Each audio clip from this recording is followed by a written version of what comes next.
Welcome to Comics Bazaar, the channel of comics commentary and arcana. This video features X-Men number 44, cover dated September 1995. This is one of my favorite of Andy Kubert's covers on X-Men, featuring Cyclops blasting through a whole bric-a-brac of machinery there. Love the coloring on this, love the energy and the dynamism and the foreshortening on Cyclops' figure. And I also love the inking because this is not any of Kubert's regular inkers to this point. This one is inked by Cam Smith there, and I really like his interpretation of Kubert's pencils. I think he gives a nice sheen and shine to Kubert's sometimes scratchy pencils. And I like the way that Kubert is rendering there Cyclops' open mouth as well. Looks more organic than like straight lined. So that is one of my favorite covers, and I love the whole detail there of the cover logo being in disarray as well from the impact of Cyclops' optic blast. Really good stuff. Let's open this one up to the splash page, and this picks up from the end of the previous issue. This is part 3 of a 3-part storyline covering the fall of Avalon and the introduction of Holocaust into the Prime Reality. So we're picking up from the aftermath of all the various pieces of Avalon falling to Earth, and it looks like here Colossus has fallen to Antarctica of all places. And this is a great down shot, great use of perspective here on this armored figure who is standing over Colossus in the snow and says, "Well, big boy, I've seen you looking better." So obviously some kind of connection between this character and Colossus, but we don't know what that is as of yet, and we won't discover until the last page of this issue. So the title of the story is Lost and Found, and the creative team is Fabian Nicieza, writer, Andy Kubert, penciler, Matt Ryan, inker, Richard Starkings and Comic Craft on the digital lettering, Kevin Summers and Digital Chameleon on the color art, and there we go. So let's continue with the story. So we get a nice double page spread here of Colossus waking up from unconsciousness and feeling that he's under attack. So lashing out at the armored figure and demanding, "Where's Magneto?" Because Colossus and Magneto went down in an escape pod to Earth. So where is Magneto? So he shouts here, "What have you done with Magneto? Where has he gone?" And the armored figure says, "Here's the deal, Colossus. I just found you minutes ago. You were alone, and I was here to help, not to attack. But you changed my mind. I need you tranquilized, my Russian friend." And that's obviously something I'm not going to get out of you. 3 feet deep in Antarctic snow. So she blasts, I've given that away, the gender of the character. Well, she blasts at him with her energy staff. And I'm not sure about the anatomy here, like what Kubert has done with Colossus's body. I don't know if that crotch to side profile on the chest is even anatomically possible. Maybe if you're made of organic steel it is. In any case, she successfully knocks him out. The design of the armor there is very reminiscent of the Predator's armor, and of course Andy Kubert had experience drawing the Predator some years earlier, inked by his brother Adam. And then we pick up with Professor X. So Professor X has been trying to make psionic contact, telepathic contact on the astral plane with Jean and with Scott, and has been unsuccessful in that because there's something blocking him. So we have here the narrative captions detailing his attempt and lack of success, slipping beyond the constraints of his flesh and bone to slide across the interlocking energy field comprised of the thoughts of all sentient beings across the planet, had always been a source of great comfort to him. For some unknown reason, that freedom has been taken away, and it couldn't have come at a worse time. So there he is. He's unsuccessful in the chair there in the plane of reality. I like the detail that Kubert has worked in here into the professor's study or office with the open fire and all the furniture as well. No scrimping on backgrounds. And who's there talking to him except for Amelia Vaught? And she's saying to him, "When are you just going to admit defeat?" But of course the professor says, "I won't give up. I can't until I find out if Scott, Jean, Peter and Magnus survived Avalon's destruction." So let's continue here, and now we've got a nice page of a kind of down shot on the professor in his wheelchair, and Amelia Vaught there throwing him a towel to wipe the sweat from his brow. This is a very small detail, but I really like the way that Matt Ryan there has rendered the fluffiness of the towel. It really does look fluffy. So you've got this different you've got this different surface implied by the way that he's inked that towel, and I like it. So the professor there is wiping off the sweat, and then they begin to almost get into a philosophical dialogue about why Amelia Vaught has taken up with Magneto. And Amelia Vaught here is cynical about both the professor's dream and now Magneto's too. She's of the opinion that Magneto's dream has proved about as ephemeral as the professor's. And she says to him, nothing has changed in all these years, has it? You're still tilting at windows. And the professor basically just doesn't have time for this kind of debate. He says, I don't have time for a philosophical debate right now. I like the digital colouring here on the sweat. I think that is a good use of the digital colouring effect. It doesn't interfere with the black line art, so it's a nice little addition. Also with the digital colouring, I like the way that it's used to render these green screens, these computer screens here, where we have Bishop calling in, and Jean and Skids have been found in Madagascar, in the jungles of Madagascar, so they're being looked after now by Psylocke. And the professor asks here, can I speak with her, Bishop? I really like the composition of this particular panel, how we've got this background here, you know, like it's not cluttered. I like the rendering on the back of the computer screen as well that's popped up out of his wood desk. I think that that's a nice panel in and of itself. So Jean says to him, I'm here, Charles, I'm okay, but somehow, some way, my telepathic powers are being scrambled. My psionic rapport with Scott is gone. So this is a little mystery that's going to get worked out a little bit, but no answer to it in the course of this particular issue. Now, I really like this double page spread. We have an establishing shot here of the Australian outback. So it looks like Kubert did a little research in terms of the very specific rock formations of the Australian outback for this. And it looks really well, and Kevin Summers' colours on this look really, really well too. I like the little detail of the lizard over here in the corner on the right. It's nicely done. So it looks like Cyclops is alive. He made it down with the surviving Acolytes.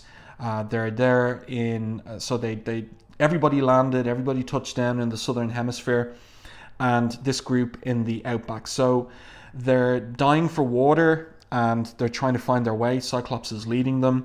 He's got a particular destination in mind. You know, as soon as I read this, I thought to myself, what about the X-Men's old headquarters and the Reavers' old headquarters in the Australian outback? Might that be the destination? So let's continue reading on and see if it is.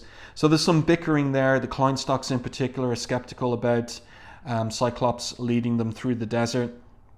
And in fact, they're also most particularly focused on their need for water. So Cyclops turns to them and he says, you wanted Acolyte? You got it. This looks like the right type of terrain. Pure blasts of force erupt from the eyes of the man known as Cyclops, pounding deeper and deeper into the dry, dusty ground until there's some water for you. Drink it and let's keep moving. I like that shot on Cyclops there. Very heroic looking, even though he's in his civilian clothes. But he managed to keep a hold of his ruby quartz visor in the crash landing in Australia. So very, very nice couple of pages there. I like it. So then there's bickering now among the Acolytes regarding how grateful they should be, the Kleinstocks in particular, to Cyclops. They're not grateful at all. And Unicione there uses her exoskeleton power to rebuke them. I like this panel here. I like the colouring. Great colouring by Kevin Summers on these panels, really evoking the look of the light of the Australian outback. And I like this choice of panel design by Kubert, where he has Unicione's hand reaching out towards Cyclops. He's in shadow under that outcrop of rock. Nicely done. And you can just see the shadow of her own hair there on the metallic of her gauntlets. That's really nicely done by Kubert, nicely thought out. And then I like this open open border panel as well, with the down shot on the Kleinstocks, Cargill and Unicione. And then he decides to continue following them as well. Now there is one other Acolyte who hasn't been accounted for, and that's because Cyclops has sent her out on a scanning mission, and she is scanner in fact indeed, and he asks her, did you see anything? So she's been out looking 400 miles circumference in a circle, just like you said, empty, nothing. So Unishione is concerned for Scanner being exhausted, and she attacks Cyclops by saying, "You're pushing her too hard, Summers." And Cyclops says, "I'm pushing her as far as she needs to go to get the job done.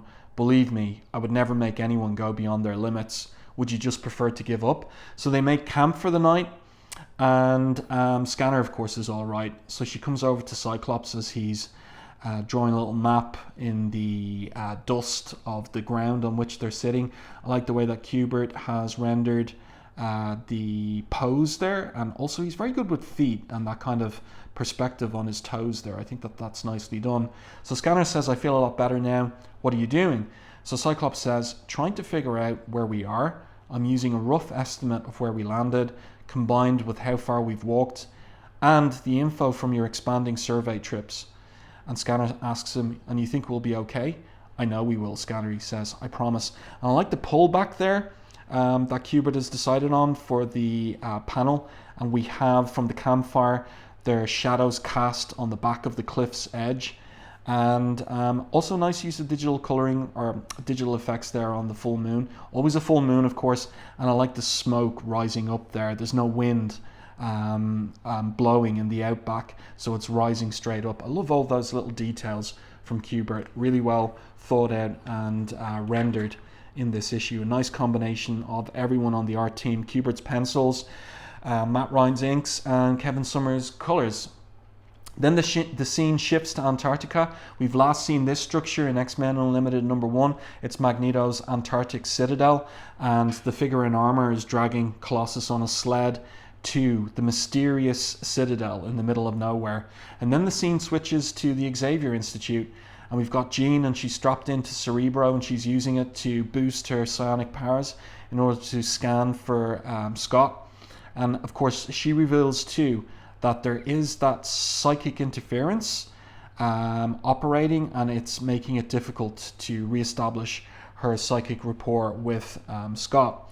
So she says she knows that Scott and the others are out there somewhere. She can feel it in her heart. And the professor says here, but it's interesting that half his face is in silhouette here as he speaks. There's a mystery building. And he says, "I do too, Jean, and having had a chance to consider our limited options, I think I've come up with a way to find them." So Jean asks, "Well, how can I help?" And he says, "Actually, Jean, there's someone else I'll be asking for assistance." And that is, when we turn the page, by the way, another observation on the digital colors. I like it here, once again, for the rendering of the green screens in the background. I think that the effect is subtle.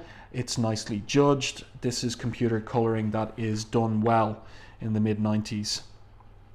And the person he has in mind is Amelia Vaught. Now, Amelia Vaught hasn't really been that helpful at all. She used her teleportational powers to beam, so to speak, Scott and Jean aboard Avalon, but she herself remained on Earth and went to the X-Mansion. Here's Juggernaut, by the way, in the background. He's still in a coma there in MedLab, so they're in MedLab, and the professor is revealing here they were formerly lovers. That's all detailed in Uncanny X-Men 209, and he knows exactly what her true mutant power amounts to. And also he's got a theory on how he can pierce the telepathic interference and establish contact with Scott. So he reveals that he knows that Amelia Vaught's power is not just teleportation, but rather that her body turned completely into mist shortly after her mutation first manifested itself, that the mist became her natural state, and only through intense exertion can she maintain her human form. So, and he says, "I've known from the moment we first kissed years ago." So Amelia is given pause, and she says, "I see, and what's it you need from me?" So he explains that his physical body is limiting him in many ways, serving as an anchor to the physical world. To knife through the psionic haze, he needs to become a being of pure psionic energy, and to do that, he must lose his physical form. I like the close-up there on the professor's, the bottom half of his face, and again, notice we're seeing half his face with the silhouette in the on the other page that we just looked at, and now half his face too. And I think that, if I'm not over-reading it and over-interpreting, is subtle signaling regarding what is the origin of the psionic haze. Once again, he's in silhouette there. So Amelia puts it together that the only way he can do that is if she turns him into mist, and she's worried about or concerned about whether it's a safe thing to do. And he basically insists to her, Amelia, Scott is like a son to me. I can't and I won't give up on him. I need your help, Acolyte. Do you have enough humanity left in you to offer it? And I like the way that we get to see his hand coming forward to her and the reflection of her eye there as well. And Kubert's choice to zoom in on Amelia too in that 3-panel sequence. Then we switch back to the Outback. Look again, we've got those wonderful red, brown, orange colors coming off Kevin Summers' color palette. So the characters now have walked into a cul-de-sac of solid rock. The Kleinstocks are saying, even if you're right about where they are, how do we get over this cliff? Cyclops simply says, fists clenched, you'll see. So let's turn the page and we'll see what his plan is. Scanner comes back and she says, you're right, it's just on the other side. So the destination that he's been aiming for on the other side of these cliffs. How do we get over this rock wall? Asks the Kleinstocks again. And Cyclops says, the shortest distance between 2 points, Kleinstocks, is a straight line. So he pulverizes the rock wall with his optic blast, and it's a reminder of just how powerful Cyclops is. And what is it that's on the other side of the rock wall?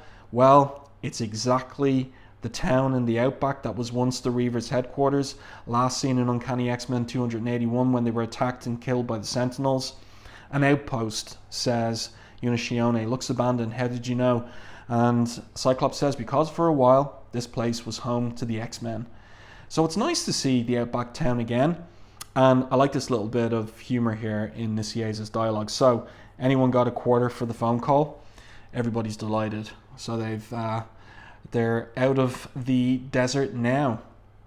Then we switch back to the Xavier Institute, and Amelia's obviously agreed to turn the professor intangible, turn him into mist, and she sees through his eyes an infinite number of landscapes, all touching, whether they know it or not, together yet apart, diverse yet united, all making up a larger whole. He feels her anguish, the very fabric of her being dissipating like the wind, her sense of emptiness, of loss.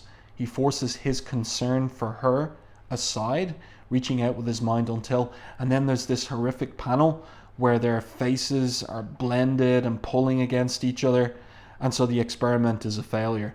The professor says quietly, didn't work, sonic plane disrupted, someone so much more powerful than I.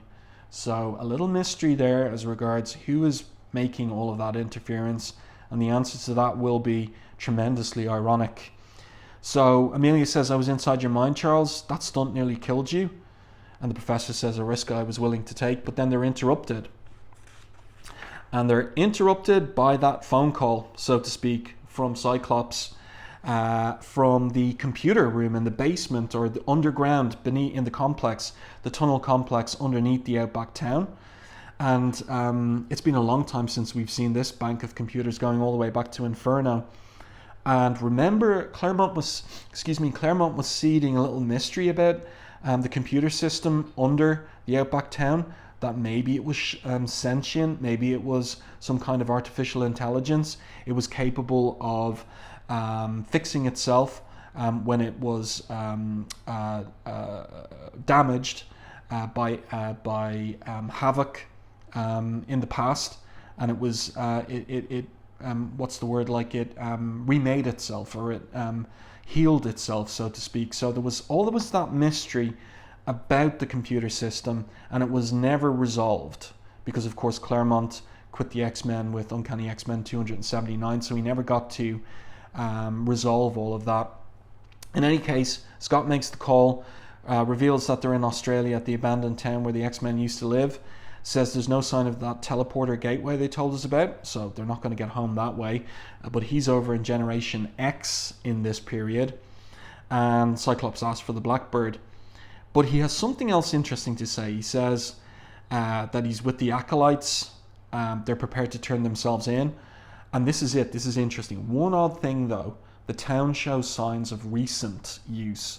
Someone has accessed all the systems here, and the professor says, interesting, but let's not worry about it right now. So something being seeded there. I wonder, did Nicieza intend to return to this in the future, but he never did get around to it because of leaving the title himself. So the professor says, we'll have you home as quickly as we can, and Scott, I'm glad you're safe. Only pray we'll hear from Peter soon.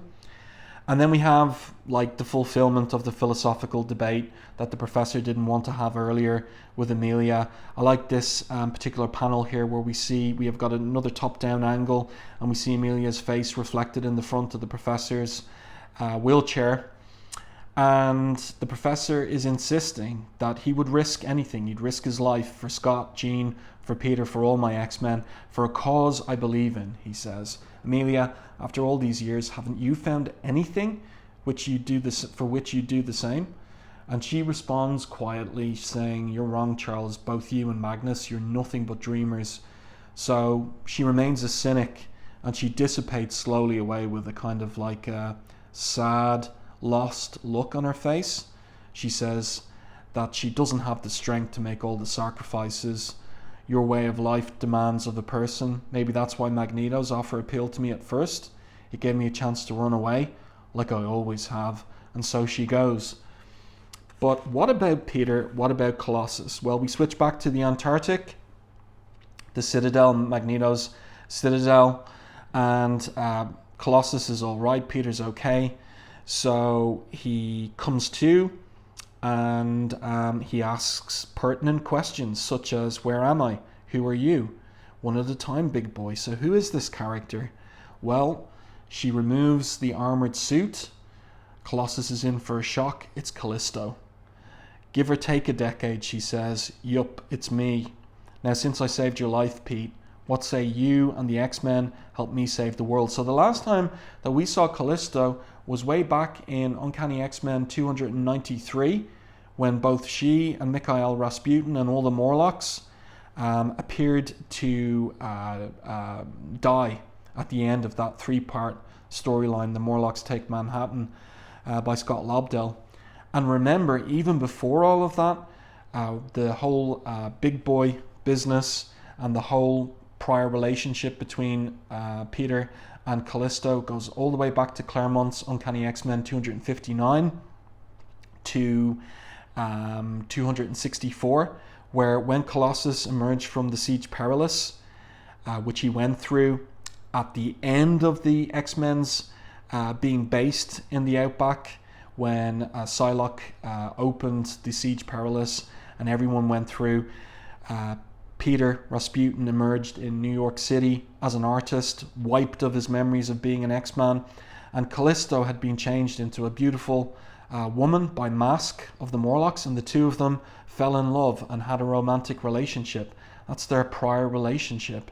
So Nicieza calling back to a lot of history from Claremont's run at the end of this particular three-part storyline. Very intriguing. To be continued in Uncanny X-Men number 325. That's the special triple-sized issue. A reunion, a massacre, a softball game. Just another fun-filled anniversary issue. So, and also drawn by Joe Madureira. Well, I do hope that you enjoyed this review and commentary on Uncanny, or not Uncanny X-Men, but X-Men number 44. And if you did, please like the video on YouTube. It really helps the channel. And if you haven't done so already, subscribe to the channel and stay tuned for more content like this.